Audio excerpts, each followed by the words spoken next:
Hello tout le monde, j'espère que vous allez bien. Aujourd'hui on se retrouve pour une nouvelle vidéo qui sera une vidéo qui pour battre le champion des États-Unis Austin Theory. Donc Austin Theory, les champions des États-Unis depuis je crois le premier Raw de cette année, il avait battu Seth Rollins dans un super combat.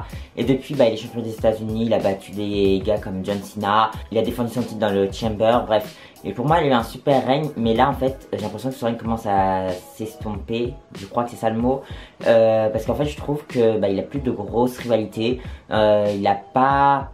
Il défend son titre beaucoup, hein. Il a défendu face à Jey Uso très récemment, Sheamus aussi, mais Jey Uso c'était pas vraiment dans une grosse rivalité pour son titre, et Sheamus c'était assez court également. Moi je suis un grand fan d'Austin Theory, donc si il pourrait perdre le titre pour qu'on puisse passer sur d'autres choses, ou parce qu'en fait je trouve que son règne, pour moi c'était un de mes règnes de champion des États-Unis préférés, mais là je commence à moins aimer son règne, donc si on peut l'arrêter comme ça, j'aurai un bon souvenir du règne. Parce que si son règne commence à m'ennuyer, en fait j'aurai pas un bon souvenir de son règne, et pour l'instant j'en ai un bon. Donc s'il vous plaît qu'il perde de moi à SummerSlam. Avant que la vidéo commence, n'hésitez pas à me suivre sur mon Instagram qui s'affiche à l'écran, et je sais que la suite de la vidéo. Donc j'ai fait une liste de 5 catcheurs qui pourraient le battre selon moi, donc on va partir du 5e au premier, et cette fois-ci je les ai classés, donc du moins probable au plus probable. Et 5e, j'ai mis Sheamus. Donc comme je vous ai dit, en fait Sheamus il a déjà eu une chance aussi des États-Unis, mais c'était une rivalité très courte. Et en plus leur match, moi déjà je l'ai bien aimé à SmackDown. J'ai trouvé qu'ils avaient une bonne alchimie. Je voulais une revanche, en fait je pensais qu'il y aurait une revanche pour Money in the Bank, mais j'ai pas l'impression que ils se dirigent vers une revanche, parce qu'en fait Austin Theory déjà on l'a vu, il a défendu son titre face à Jey Uso, mais il n'y a jamais de référence à Sheamus, il n'y a pas eu de promo contre Sheamus. Enfin, à part une où il disait oui, si vous continuez à me donner des adversaires comme Sheamus, c'est sûr je vais être champion pendant 2000 jours et tout là, bref, pendant l'épisode de SmackDown lors des 1000 jours de Roman Reigns. Moi je pense en fait il faudrait qu'il y ait une revanche, et pourquoi pas du coup Sheamus qui devient champion des États-Unis à Londres. Moi je pense qu'ils peuvent écrire une histoire assez rapide, même si Money in the Bank c'est la semaine prochaine quand je filme cette vidéo, ou sinon ils font ce match pour SummerSlam. Mais voilà, on connaît une grosse rivalité pour le titre de champion des États-Unis du coup entre les deux. 4e, j'ai mis Grayson Waller. Donc Grayson Waller, le problème en fait c'est que pour moi, il sera champion des États-Unis cette année, mais pas en battant Austin Theory. Je vois bien par exemple un babyface qui gagne, enfin qui bat Austin Theory, et Grayson Waller qui prend le titre de ce babyface.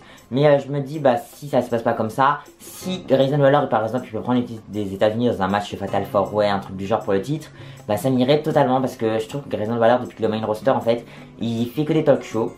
Ok, c'est cool. Je trouve que les Grayson Waller Effect sont pas aussi bons qu'à NXT, mais ils sont sympas quand même au main roster, ça va. Et c'est dommage qu'en fait il catche pas, parce que pour moi il a un super bon in-ring. Donc si Grayson Waller, il peut avoir une chance au titre des États-Unis et devenir champion des États-Unis. Donc soit en affrontant Austin Theory en 1v1, c'est probablement un super combat, ou même dans un match du coup un Fatal 4-Way, un 5 way, un 6-pack challenge, bref. Tout ce que vous voulez. J'aimerais beaucoup les voir, j'aimerais beaucoup le voir champion des États-Unis pour être super divertissant. Il a un talk show. Franchement, moi j'ai vraiment envie de voir Grayson Waller champion des États-Unis, mais déjà qu'il catch à SmackDown, ce serait très cool. En 3e, j'ai mis LA Knight. LA Knight pour moi ça peut être un super champion des États-Unis, mais le problème c'est que je l'ai mis là aussi parce qu'en fait pour moi il n'y a que 2 véritables choix, on va parler tout à l'heure. Peut-être avec Sheamus ça ferait 3, mais Grayson Waller et LA Knight pour moi c'est pas les gars qui vont prendre le titre de champion des États-Unis à Austin Theory, parce qu'en fait LA Knight pour moi je le vois Mr. Money in the Bank. Donc s'il ne gagne pas la Money in the Bank, ok, il va vers le titre des États-Unis. De base il est heel, mais le public le rend face. Donc moi ça me dérange pas, j'adore les Knight depuis toujours, j'ai aimé les Knight. Ces matchs face à Cameron Grimes là, c'était vachement cool. J'aurais pu mettre Grimes dans cette liste, mais en fait je suis pas super fan de Grimes, donc j'ai pas préféré le mettre pour moi en fait. J'ai pensé qu'à moi, j'ai pas pensé à la vidéo, bref. Donc pourquoi pas les Knight, si du coup il ne gagne pas la Money in the Bank, il devient champion des États-Unis, il pourrait avoir un super règne. Mais ce serait un peu décevant parce que là il est super over, et si c'est pour mettre à côté des États-Unis, ok c'est un bon titre et tout, mais je veux dire pour moi là il a les pop d'un main eventer, je suis désolé. Tout le monde crie quand il arrive, le public reprend ses phrases et tout. Moi je suis super content qu'il ait réussi à convertir, je sais pas comment expliquer ça, mais que le public réagisse en fait à LA Knight au main roster assez rapidement. Je suis vraiment super content pour lui. Donc voilà, pour moi LA Knight c'est pas un gars qui va devenir champion des États-Unis. Enfin si, il va être champion des États-Unis plus tard dans sa carrière, mais pas là, c'est pas le moment. On va passer au vrai choix. Numéro 2, j'ai mis Santos Escobar, parce que en fait déjà Santos depuis dans la LWO, déjà tout le clan LWO c'est une idée de génie. Parce que de base, moi en fait dès que je lis des rumeurs, je vois Zelina Vega va remplacer Elektra Lopez dans les Legado del Fantasma. Je me dis mais c'est quoi ce truc, c'est super nul, Elektra Lopez elle était là depuis le début et tout. Moi j'ai un souci avec tout ce qui est injustice et tout. Pour moi Elektra Lopez, tu remplaces pas un membre d'un clan, genre tu fais monter tout le clan main roster sans elle, non mais c'était nul. Mais en fait, quand ils sont devenus babyface avec la LWO, Rey Mysterio et tout, Zelina Vega, c'était une super idée de la mettre dans la LWO, du coup de la faire remplacer Elektra Lopez, ou même sinon Elektra Lopez, elle aurait pu rester. Mais bon, ils ont voulu la remplacer par Zelina, ok. La LWO, ils ont un super bon thème, je kiffe. Pour moi, les musiques dans le catch, c'est super important, donc ils ont un super bon thème, je le précise. Rey Mysterio, en ce moment, il catche plus. Est-ce qu'il est blessé? Je ne sais pas. Parce que je trouve c'est un peu bizarre que Rey Mysterio, pour moi, c'était un... pour moi, il aurait pu être dans le main event de SmackDown assez souvent et tout, mais depuis la draft, on le voit plus trop catcher, même s'il a beaucoup catché récemment. Bref, du coup, comme je disais, Santos Escobar, pour moi, c'est un gars qui peut prendre le titre à Austin Theory. Et j'ai envie que ce soit Santos Escobar. Genre, je m'imagine déjà un match de 20 minutes entre les deux. Pour le titre, j'ai vraiment beaucoup envie de voir ça. Je suis sûr les deux ont une bonne alchimie dans le ring. Et en plus, ça pourrait ramener un peu de victoire à la LWO, un peu de crédibilité au clan. Parce que le clan n'a pas de titre, n'a jamais gagné de titre depuis la création du clan. Peut-être Zelina Vega, si elle a Money in the Bank, elle aurait la mallette. Peut-être le titre si elle a réussi son cash-in. Mais du coup, je pense Santos Escobar, champion des États-Unis, ça peut vraiment être une super idée. Et j'ai vraiment envie beaucoup de voir ça. Comme ça permettrait d'avoir Grayson Waller pour prendre utiliser Santos Escobar plus tard, du coup. Mais non, Santos Escobar, c'est vraiment mon choix numéro 1 de cœur. Et j'ai envie de voir ça. Et le numéro 1, j'ai mis Carlito.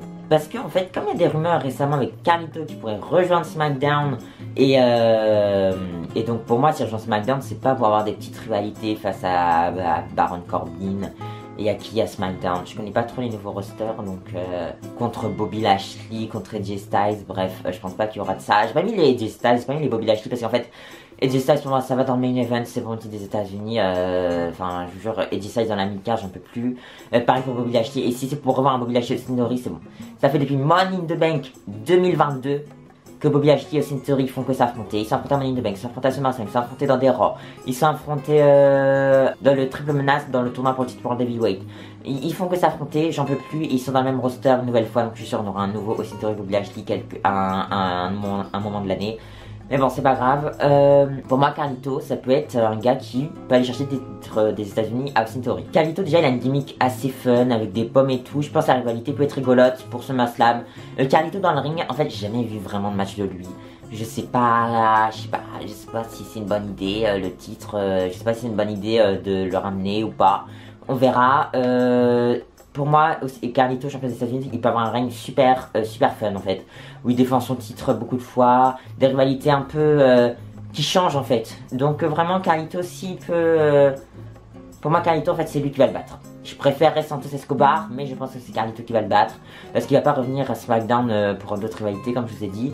Donc voilà, c'était mon top 5 des catcheurs qui peuvent battre Austin Theory selon moi.